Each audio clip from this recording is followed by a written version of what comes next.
As one door closes, another door opens. A seismic sports moment in Portland, Oregon over the last few days. I am Bill Oram, joined as always on the Oregonian Sports Podcast by Brenna Greene of Coin6. Brenna, Damian Lillard has returned to the Portland Trailblazers. It's been a couple of weeks since we spoke. I think at the time we could not have really conceived of this of being a reality. But before we unpack that, I want to share a little bit of news with our listeners. And that is that this is going to be our last episode of the Oregonian Sports Podcast with Brenna and Bill. The Oregonian is mixing up the way it does podcasts. More to come on that front. But this is the last time that you're going to be hearing from the two of us in this form. Brenna, of course, will continue to be on Coin6 and on the CW and in every single press conference I ever go to. A fixture on the Portland media scene. You won't be able to escape me. It's true. And so we're going to talk more about the end of this show and be a little bit sentimental, I think, toward the end. Yeah. But obviously, if you're listening, pour one out for this version of the Oregonian Sports Podcast. Toast Brenna for the, I think, nearly 3 years that she has done this show. First with Aaron Fentress and then with me over the last year and a half. We've had a lot of fun, gotten to bear witness to a lot of history. This podcast, this version of the podcast has spanned the death of the Pac-12, the exit of Damian Lillard, the return of Damian Lillard. It's wild. It really is wild to think that my first year in Portland, I covered Damian Lillard with the Blazers, and now we are back with Damian Lillard with the Blazers. I just can't believe it. Anyways, continue. Hence one door closing as another opens. And I am glad that we are going out on a note with something very tangible, very real, very significant to discuss. Because, I feel like I've said this a few times, and it's interesting. You and I both, as like native Oregonians, returned to the market at almost the exact same time in the summer of 2022. And I feel like we have said this several times in those 3 years, that like this is as big of a sports story as we have had in Oregon ever. And I would just put, obviously Oregon making the run to being number one in the country and the Rose Bowl against Ohio State. But now Damian Lillard returning to the Trailblazers after what was an awkward breakup, an acrimonious breakup. And now like all peace and love as he comes back. He makes up with Joe Cronin. We hear him talk about misunderstandings and miscommunications in the press conference on Monday evening. New co-host for the podcast if you're watching on YouTube. And I've been replaced. This is my replacement. Just another blonde hairspray right here. Yeah. But so Brenna, while I work, only people who are deep in Twitter lore will understand that reference. Thank you Brenna, to Dan Dockich. While I work on a little bit of crowd control here, I would love to hear your just overarching thoughts on crowd control has resolved itself. It looks like your overarching thoughts on Dame returning. Were you, when you saw Damian Lillard get waived by the Bucks, or the news that he was getting waived by the Bucks on July 1st, did you think this was the likely outcome? I mean, when I first saw it, I was just so shocked, and I something that he said in his press conference last night, which I think, quite honestly, just being around Dame, I think this probably was his gut reaction, was, he said, when he was talking about whether or not he would be coming back this next season, or if he would, take the whole season to rehab, he said, my prideful self says that I want to come back, but my wiser self says, that I shouldn't, basically paraphrasing, but there you go. And so, my first thought was just, I felt bad for him because I can't imagine that anything other than his first reaction was his prideful self being like, what the heck? I've been waived? This doesn't happen to a top 75 NBA player. What is going on, And so at first I felt bad for him because it was I do really genuinely believe his first gut reaction was like, this is embarrassing. Like, what the heck? And maybe and maybe within a few minutes he realized the value of it. But I think that knowing Dame didn't want to be waived. That's just not how he operates. There's no part of him that's like, oh great, I get to go do whatever I want to do. Like, right. I did not like I understand like the sort of like controlling the narrative out of that like Dame gets to be a free agent. He gets to choose where he wants to go. He gets to rehab on his own terms. Like, I got all of that. But I didn't love the idea that like Dame getting waived. Oh, and he was going to get paid more. That like Dame getting waived wasn't still like cold business. Like, that's like the cruel reality of the business. It's like you suffer an out of nowhere injury that changes your life, and then they say we don't want you. Like, that's still cold.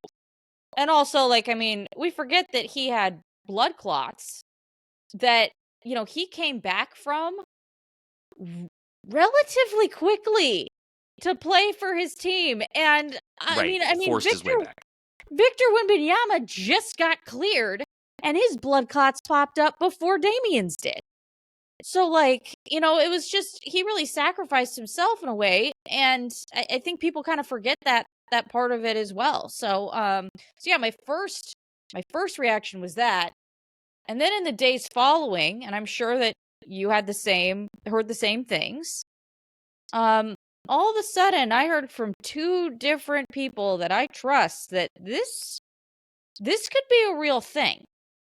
Damian, this is looking like Damian's going to come back. And I was just like, what?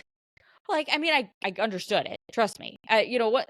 Once you think about Damian and you think about family, like, yeah, this all makes sense.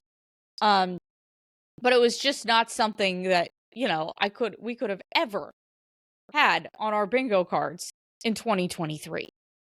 Like, this is insane. And the weird thing about it, for me anyways, is I was literally driving home on Thursday. And I thought to myself, wonder whatever happened with that Dame thing.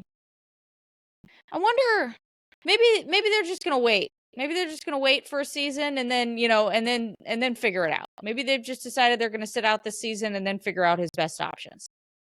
And I remember where I was thinking about it, like driving, like what road I was at, you know?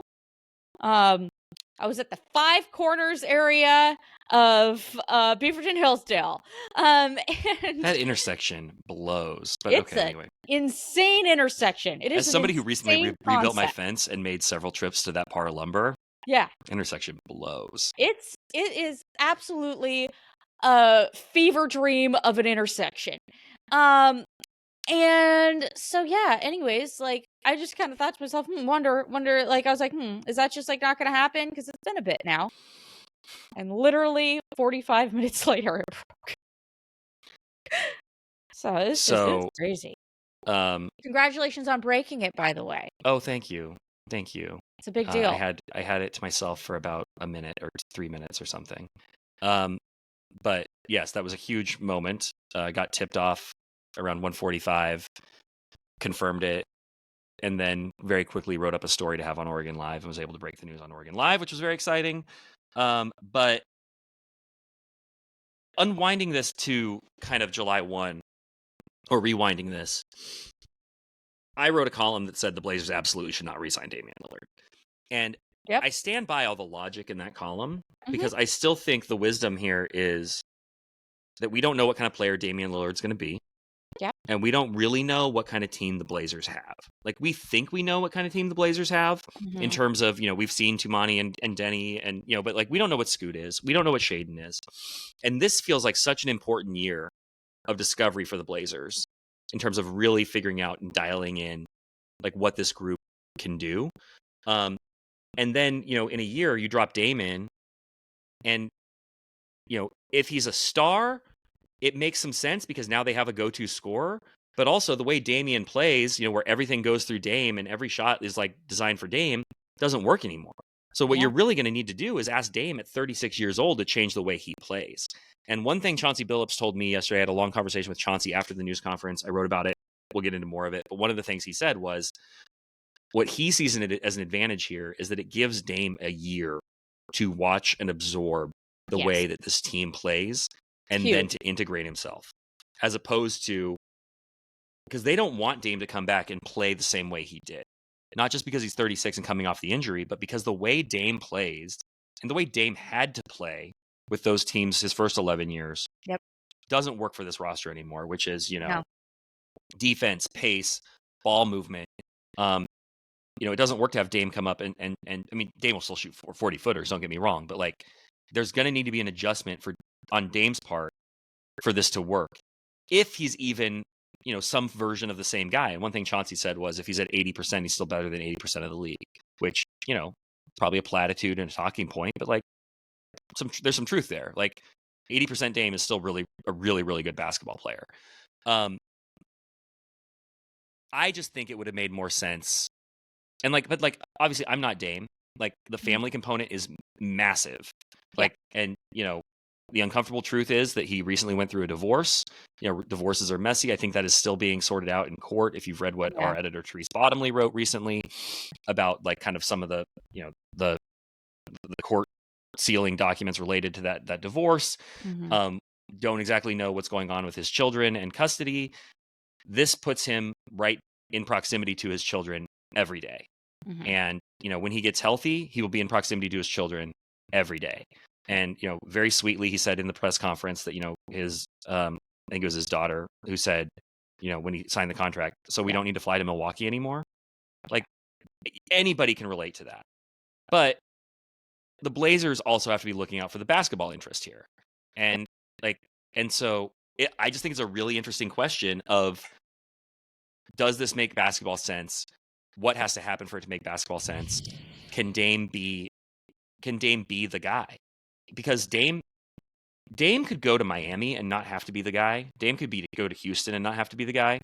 But in Portland, where he is an absolute legend, he is going to be the guy on almost any version of this team that you could imagine, especially now when he's going to be figuring out who he is as a player, like on the fly in 2026, 27.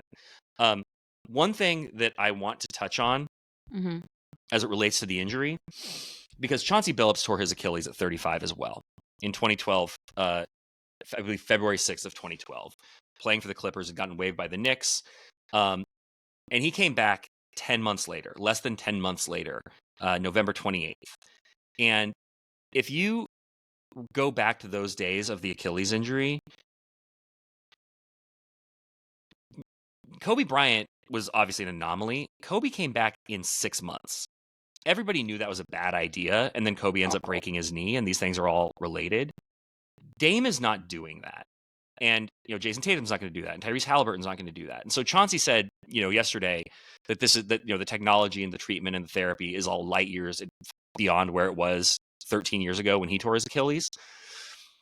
But I also think that there's an awareness that like this injury really takes time, and you really need to spend time not just getting the Achilles strengthened, but strengthening everything around it. And it's an opportunity to take care of all the other little nagging things and all the other like weak points in your body. So Chauncey came back in 10 months. Dame is trying to come back in like 18, I think is roughly what it's going to be if you say October of 2026. I think that's massive. The technology is totally different. I still don't think there are that many examples that you can point to of guys who came back and were their old selves.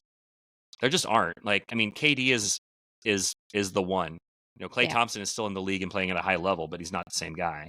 No. And after that, it's like, Wesley Matthews was not the same guy. And these are role players, of course, but like not the same guy. Rodney Hood, not the same guy. DeMarcus Cousins almost never played in the NBA again. So it's like, where is the room for hope that it's Dame outside of the fact, that there's just the confidence you have in him as a dude and as a competitor and as a mentally strong guy. Like, Joe Cronin told me, it's like, hey, if there's one guy who can do this, it's Dame. And like, you love that spirit, right? Like, of course, I think you feel that way about the guy. But like, I'm a skeptic and I'm a cynic because I heard that about Kobe for 3 years. Like every day. Like if there's one guy who can come back from this, it's Kobe. And he couldn't. And he was He was roughly the same age as Dame, but like he also had way more miles on his body and had,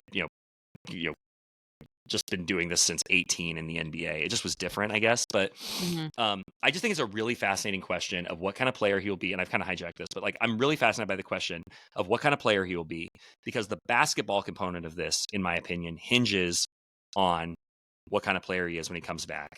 That's the column I wrote today. And I thought Chauncey's insight, I thought Chauncey's insight was really good. Yeah, I mean, I think this year is really, really important for him to get acclimated on the team, but also for him to figure out his role on the team, because as you said, it cannot be the same as it was prior. That doesn't mean he can't have crazy nights where he goes off and things like that, but generally, like, his place in the NBA when he returns, and this would be anywhere, to be completely frank with you, would probably be different. It's just, that's what happens when you're 36 anyways, probably. But when you're coming off of an injury like that, it feels a little bit more definite. And so, I think something that was encouraging that he kind of said out of nowhere that I thought was one of the more interesting quotes of that press conference was him talking about how he feels like he is better, just generally as a player, as a leader, whatever you want to call it, when he's around younger players, because he feels like he can pour more into them than compared to the Milwaukee team where he had a lot of older players around him. I thought that was a really insightful, interesting quote, especially in the context of this Blazers roster. And no surprise, like everyone is noting, which makes sense. And you never know how earnest people are in these things. You never know what to take seriously. But the first player out of his mouth was Scoot, that he talked about in terms of the younger players, which who knows if that's just a calculated thing that he doesn't actually give credence to, or if he really does believe that. Who knows? Okay. I can understand the cynics in this situation. But I also can understand the people who think it's legit. So, yeah, I mean, it's just going to be different. And so the fact that he does have this year, I think is a little bit, it couches things a little bit and makes things a little bit easier. I hope anyways. So having said that, what do you take from him saying, I expect I'm going to return to form? Yep, I know. Because I asked him, I'm like, what kind of player are you expecting to see at the end of this year of rehab? Yep. And he said, I expect to return to form. And returning to form, by any interpretation, would be the same player, the guy who was averaging 25 points a game last year, who shot 37% from three in his career, who, was an all-star for the 9th time last year. He's putting this expectation on himself that he's going to come back as an all-star level player. And maybe that's just part of the mental battle. Yeah. But also, if the Blazers are counting on him being an all-star caliber player when he comes back, I think that's where they potentially get into trouble, and where you end up with a disconnect between the player and what the team actually needs. Yeah.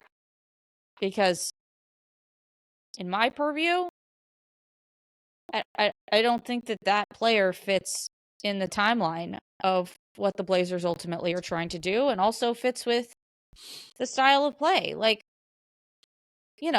don't think Damian is an awful defender by any means, but I definitely don't think he's known for his defensive prowess. Let's put it that way.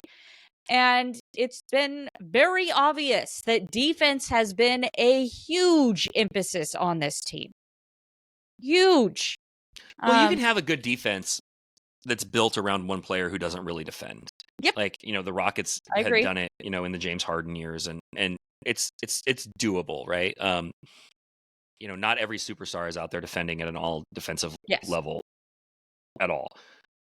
But it's just a really interesting, I think you are making just a very astute point here, where the Blazers were going down a very, very, very specific path that was designed to move away from basically everything they embodied as a team when it was Damian Lillard's team. Mm-hmm. And then Dame becomes a free agent unexpectedly. He wants to come back. You want to be a franchise that keeps the door open, leaves the light on for your greatest legends. Like, that's how you build credibility with players around the NBA. I mean, imagine the disaster that it would be for the Blazers with this fan base if it was reported that Damian Lillard wanted to come back and the Blazers told him no. Yeah. Now, I think there's an argument that would have been the right basketball decision. Yeah. But what a disaster in terms of the image of the team around the league to players and to the fan base. Which, by the way, I have not heard from too many fans who think this is a bad idea. Like, we're discussing this at a pretty analytical level and, thinking a couple years down the road. I think most fans are just happy with how good this feels. It feels good that Dame is back in Portland. And, like, we'll figure the rest of it out later. Mm-hmm. So I do think Joe Cronin was probably backed into a little bit of a corner here. Like, he might have liked the idea of Dame back, but, like, I don't really know when it was all said and done how much of a choice he had here once Dame established that he wanted to come back. And so now you are basically trying to fit a bit of a square peg into a round hole. And that's, like you said, this year is really important because if it's going to work, if Dame is going to be a high caliber player when he comes back, you need him to make adjustments to the way he plays. And this year gives him a chance to really to learn that organically. And, this is on the flip side, I would say, this is do or die here for Scoot Henderson, my friends. Correct. Like, either you're going to be the man or you're not going to be the man. And we're going to have Damian starting next year. So this is just, it's going to be an absolutely, I mean, I don't remember, maybe it probably out of the Western Conference Finals, but before that, like, there has not been a more interesting Blazers season preseason than this one since I've been back, for sure. Sure. No. I mean, the intrigue level on this season and the stakes of this season feel really high relative to where this team has been. And this was always going to be a year where I felt like we were going to learn a lot about Scoot and Shaedon. Mm-hmm. Which one of them, either of them going to be, are they going to pop and to show that they really belong? Is Scoot going to emerge as a real, like, starting caliber point guard in the NBA? Like, I think Scoot's an NBA player. I think we've kind of had that conversation. I've turned the corner to that. But, like, is he a franchise point guard? Or is he like a third guard who comes off the bench? Everybody says he's had an amazing summer. Like, I mean, every NBA player, like, you ask the people close to them, they've had an amazing summer. But, there's been a lot of really positive, messaging about, like, the work that Scoot's been doing. He's been in LA this summer. He's been working with I don't want to get it wrong, but one of the kind of prominent trainers down there. There was a video of him working out with Derek Fisher. He's putting in the work this summer. He looks physically really good. He's participating in, like, kind of that open gym scene in LA. So there's a lot of hope that Scoot is going to take a big step this year. And it's a really interesting problem to have if Scoot and Shaedon both, like, take huge jumps this year, and then Dame comes back, and you still have Drew Holiday. Like, what does and Drew Holiday probably is the odd man out in that scenario if he is tradable and, like, maybe recoup some trade value. But I am fascinated to see what that looks like if Scoot and Shaedon sort of take command of this year, and then you drop Dame back in. I mean, the Blazers would tell you that's a good problem to have, but like I told somebody with the Blazers last week, it's another word for a good problem? A problem.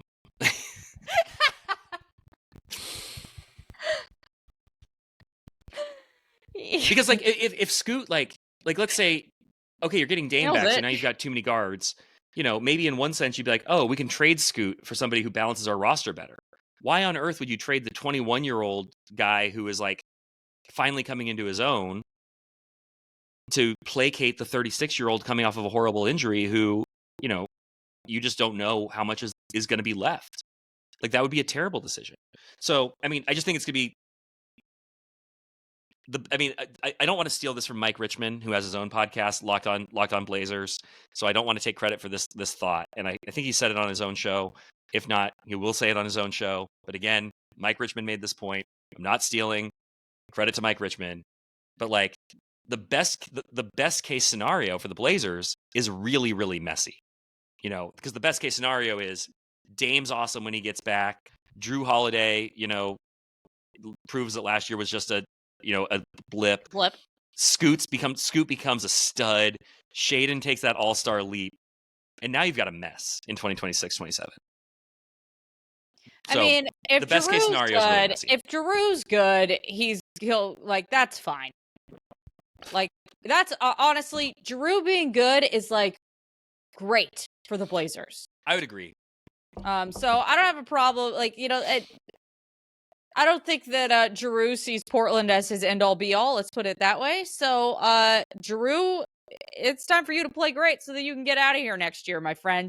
So I actually, you know, I think that if all those guards are great, I don't think it's incredibly messy because they're going to get a lot of assets back for Drew. And that's ultimately or not a lot, but you know, they'd get a nice asset back for Drew that they just getting off the contract and getting somebody that fits the roster better, you know, potentially depending on what the needs of the roster are at that point. Sure. Yeah, I think just the thing that has been what we have discussed the entire ever since Damian left has been how this team has always felt like it's on two timelines.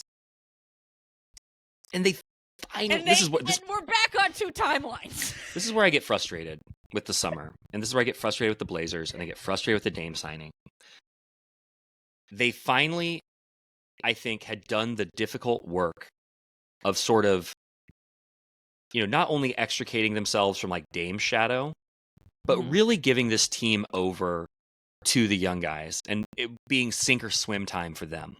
You know, DeAndre Ayton, like, you know, my colleague Aaron Fentress has been really been arguing the point that a lot of the Blazers' success was last year was, I think he would say, a little bit of fool's gold because of how well DeAndre Ayton and Anthony Simons played during that 10-1 stretch in the middle of the season, and that really sort of like changed the trajectory of the team, where it's like they win 36 games, and like all of a sudden you're starting to think this is a team that could make the playoffs. But like if you're kind of winning on, you know, the strength of two players who weren't really part of your future and who you just kind of dumped, you know, how good is the actual remaining core? And I would say that like that's giving Simons and Ayton way too much credit. And I think that we've seen that this team is at least defensively really, really, really good, especially when you add Drew Holiday. This is a really interesting defensive team. So I'm not with Aaron like to the full extent of that argument. But like what was going to be interesting about this year is we were going to get to find out. We were going to get to find out like how good all these guys were, how good this foundation was. And we still will to an extent.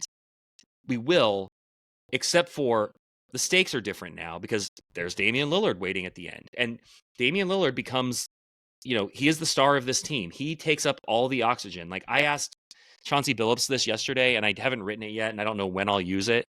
But like I said, is this still Dame's team? Like even, you know, kind of regardless of how he comes back as the player. And he said, I want to find this quote. Well, I mean, Damian even said himself that he would watch the Blazers when he was back in Milwaukee, and he'd watch them and ask himself if he fit into the team because he still saw it as his team. So I asked Chauncey if this was still Dame's team, and he said, this is his city, this is his organization, this is his everything. Absolutely. He will always be the leader. He'll always be the guy. This is Dame's house. And that's a great sentiment. And I will write that eventually. And at least I'm sharing it on an Oregonian platform. But what if Dame isn't Dame? And all of that is still true. And this is, I can't separate this situation from what I witnessed with the final years of Kobe's tenure with the Lakers. Yep. Where everything was still about Kobe. They were drafting these young guys whose development stagnated, who didn't get the benefit of, you know, having the opportunity to try to carry the team, you know, who would practice one thing and then Kobe would show up for games and like totally take over. Dame's not going to do that. It's not going to be like that. There's not going to be a farewell tour when the time comes in the same way as Kobe, because for as revered as Dame is in Portland, and Blazer fans feel like he is their Kobe, which I don't dispute, like it's not the same everywhere else. So it's like it wouldn't be the same. But if your focus is on, or if you're building everything around a player who can't deliver at the same level that he used to when you built everything around him, then you have a franchise disconnect and you're kind of stuck. And I think this Blazers foundation is too good to risk being stuck. So again, that's why I'm like, Dame needs to come back as some version close to himself. Otherwise, I think there's real problems ahead, which is why I wrote a column last week that said for the Blazers, there's a very thin line between fairy tale and failure. Yep. And I don't know which one it is going to be. I mean, I'm sure people are listening to us like, can't you just be happy? But yes, I'm also happy. Yes. And I think both things are true. Like, It warmed my cold black heart to see Damian Lillard hold up a Blazers jersey again yesterday. Yeah. And to hear him talk about how it never, like, to hear Joe Cronin say it never felt right to see Dame in another jersey, and then to hear Dame say it never felt right either. Like, to hear Dame, like, talking about his kids, like, I mean, you had to feel that. Yeah. It's really special. It's special for the city. And you know what? And I said this somewhere else or to someone else the other day. It's possible that this could end up not working out from a basketball standpoint. But in 15, 20 years, 10 years, we'll still remember this as one of the greatest things that's ever happened for the Blazers. It's just Dame coming back. Because maybe in the grand scheme of history, like the basketball won't be the most important thing. But right now, in the middle of a rebuild, when we've been like focused on like how is this team going to like get back, it feels like a pretty key component. Yeah, it's hard to balance the emotional side with the basketball side, because they are two things that kind of feel like they are in dichotomy and fighting against each other right now. So or they certainly could be. They could be, exactly. And I think, and the other thing is that we have to wait a year to see how this all looks. This isn't going to be an instant gratification situation. We got to like hang out and see how this all unfolds. And that's hard, especially in today's day and age. Everyone wants to know what this looks like now. Show me it now. And we won't really know what this all looks like until you said 18 months from now, which is a long time to sit here and for us to blovate and get our opinions out. So maybe it's a good time for us to actually shut down the podcast so we can spare ourselves from like these, like every week, like projecting what Dame's going to look like in a year and a half. Yeah.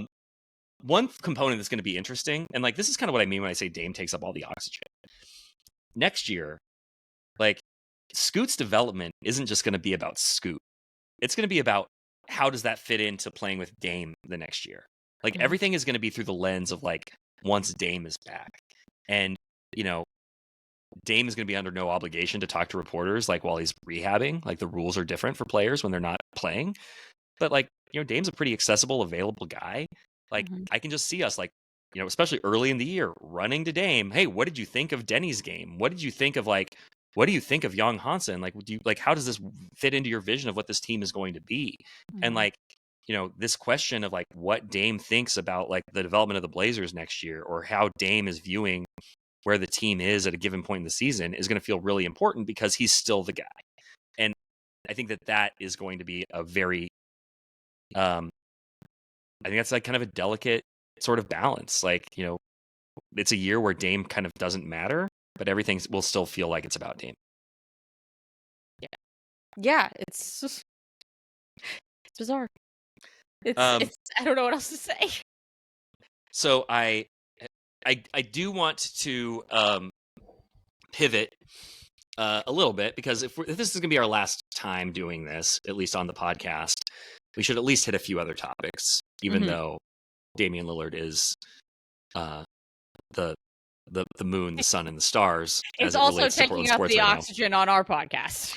I've seen you at Moda Center twice in the last week. Once was yesterday for Damian Lillard's press conference. The other time was last Tuesday, I believe. Tuesday. Yep, Tuesday. For the Portland Fire's launch. The WNBA team is back, the Portland Fire. We kind of knew that was coming. I know that we have butted heads over the name the Portland Fire. Now that the team is here, the launch has happened. 11,000 season ticket deposits have been made and counting, by the way. There is a logo. There are 3 logos. What do you make of the current state of Portland's WNBA resurgence with the Fire? Well, are you asking me about the branding or the overall the overall state of the team? Well, okay, tell me about the branding. What do you think of the branding? I think I understand the vision behind the P. It's not like my favorite thing ever, but I understand the thought I appreciate that at the very least there was some thought process there. You know, it's not something that you would automatically know looking at it, that the P is designed after the top of Mount Hood. I don't think that would be something that fans would necessarily be like, oh, yes, that looks like Mount Hood, you know, but I mean, I appreciate the attention to detail. The good Fire game, good effort. Yeah, good game, good effort. The actual Fire logo, I love. I love that Fire logo. Yeah, I think it's great. And, you know, I know some people may be against them having some pink in their scheme.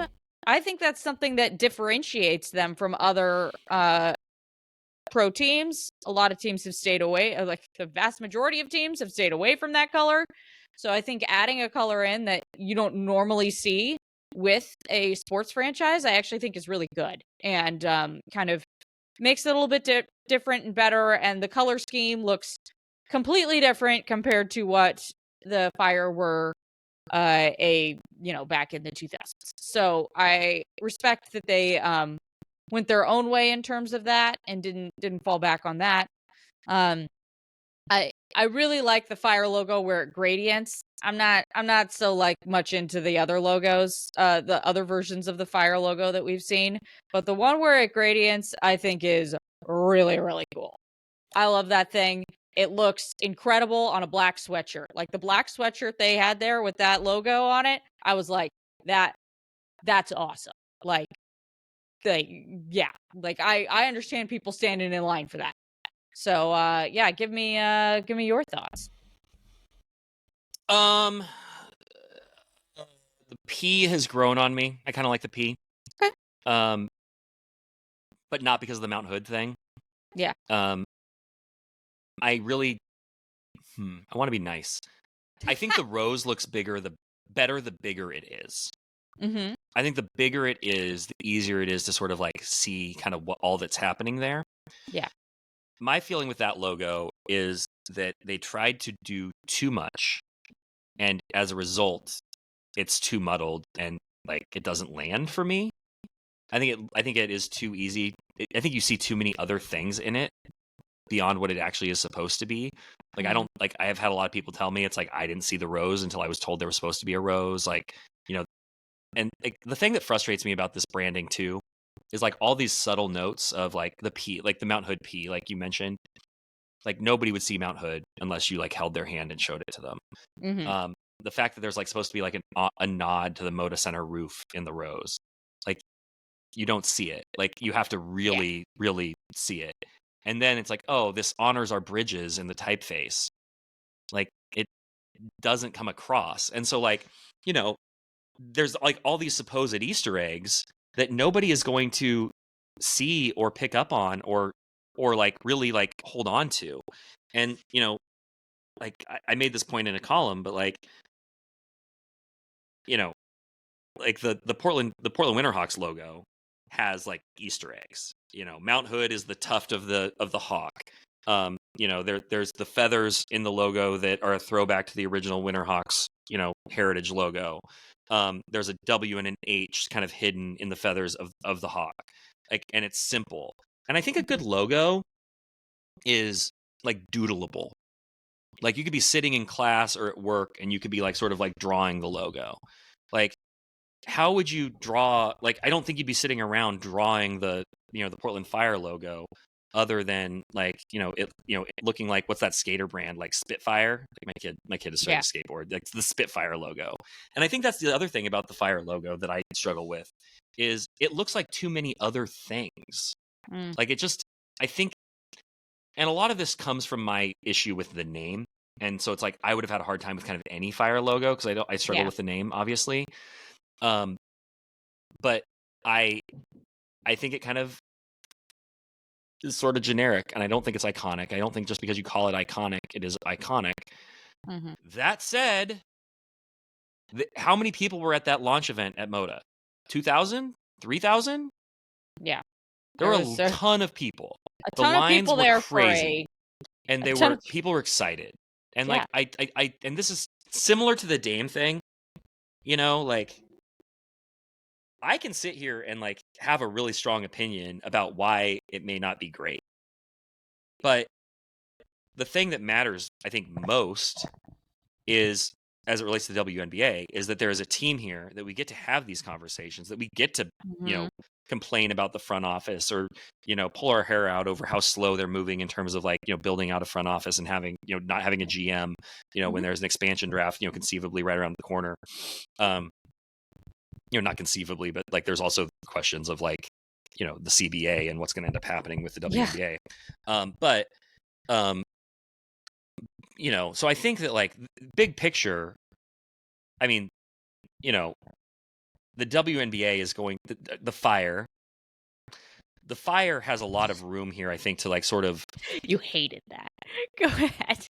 I mean, I don't like it, but whatever. The Fire,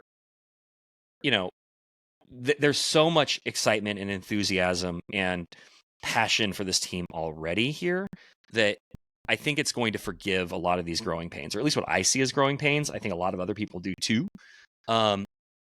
But like I have friends who were like excited to buy merch, and then they saw the brand and they're like, not really that excited anymore. Maybe I don't really see myself wearing that.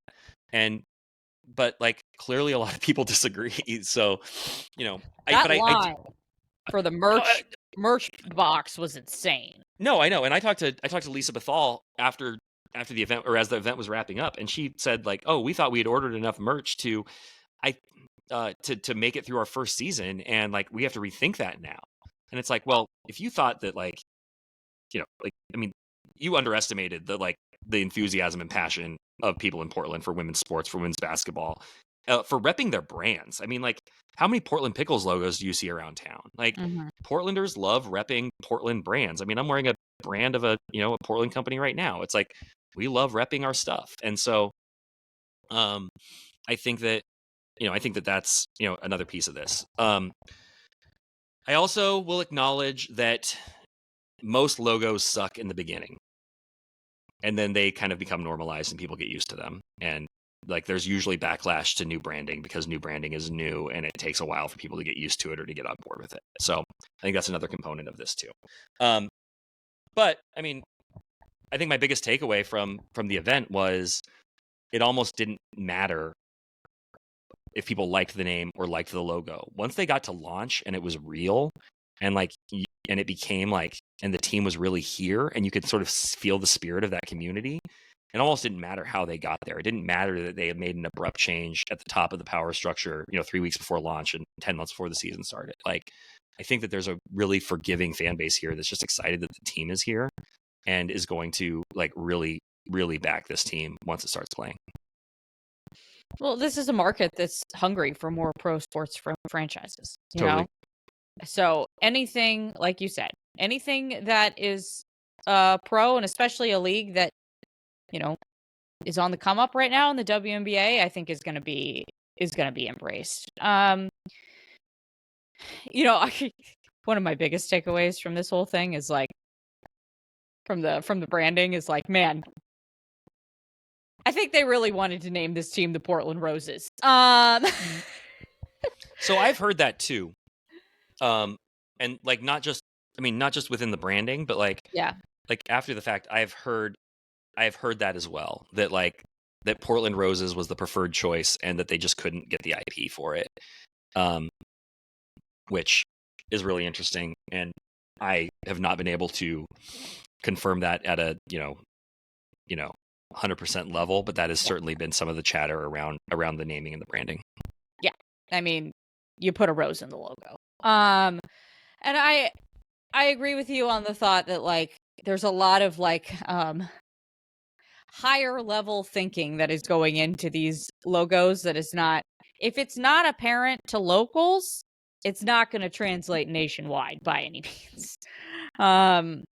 If you, like the bridges thing, like if you wanted to do the bridges thing in the logo, it needed to be more, quite frankly, smack you in your face. Which, maybe that's not their style, and okay, cool. But yeah, like it's not something where you look at that Portland Fire typeface and think to yourself, bridges, So yeah, there's a lot of things that are just like, if it's not something that's going to be apparent to a local, it's not going to translate. The only thing that will translate is that rose. I think that is something that relatively, like, people know that our nickname is the Rose City. I don't think that it's not something that's like every person you walk up to somebody on the street and be like, what's the nickname for Portland, Oregon? And they're like, the Rose City. But like, it's not something that's like totally underground. And so I think that I don't have an issue with it. I understand your thoughts on it. The only problem that I have with that gradient logo is that the blue on top, like they needed to make that bluer. It looks like it's white. And where's the brown going to fit in? Because they've said that like brown is part of their color scheme, and it wasn't in any of the logo. So where's that going to fit in? Yeah, I was curious about that as well. But yeah, like that blue is not strong enough. It looks like it's white to the naked eye. And then once I didn't realize it was a sky blue until much later. Yeah, and it was like, oh, that's blue. Like, but like you only notice that if it's pointed out to you. So they've got to figure that out. So anywho, yeah, I think we're about to wrap this up. Wrapping up 3 years of good memories, good vibes.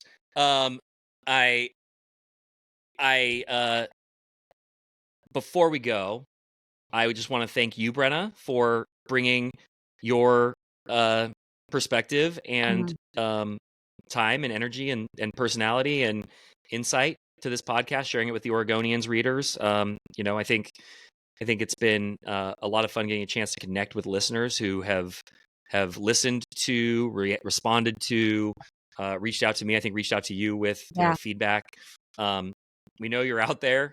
Thank you for listening. It's always sad when things come to an end, and I just am going to miss getting together on a weekly basis during at least especially during the busier times of the year, but and kind of having a chance to sort of rap about everything that's going on in the world of sports and digest it in real time. Like, it's a lot easier to kind of, not even easier, but it's helpful to me as a columnist to be able just to riff and have conversations about these things and get instant feedback of how you're seeing it. And also I learn a lot from you because you're at a ton of things. You're seemingly everywhere all at once. I mean, there are very few people in this market, if anyone, who works as hard or is as many places as there are a lot of people I respect in this market, but you are at a lot of places at many things, and you bring incredible insight to all of them to this podcast, and it's been my pleasure, and it's been our privilege to have you on here too. So I'm going to miss these conversations. Yeah, I mean, the number one thing I'm going to miss is being able to hang out with you every week. That's going to really... Guys, don't make me cry. I mean, we could, I think we live in the same quadrant of Portland. We could still hang out. We could just not record it. I don't...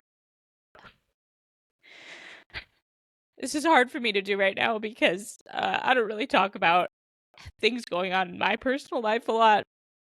But you are well aware that these past, 6 months to 18 months of my life have been very difficult personally. Sorry.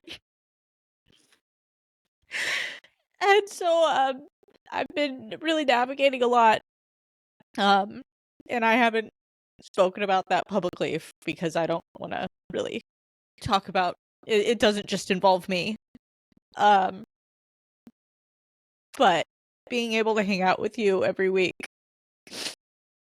has been a real light during those times. So I'm going to really, if it isn't obvious by me crying right now, I'm going to really miss hanging out with you.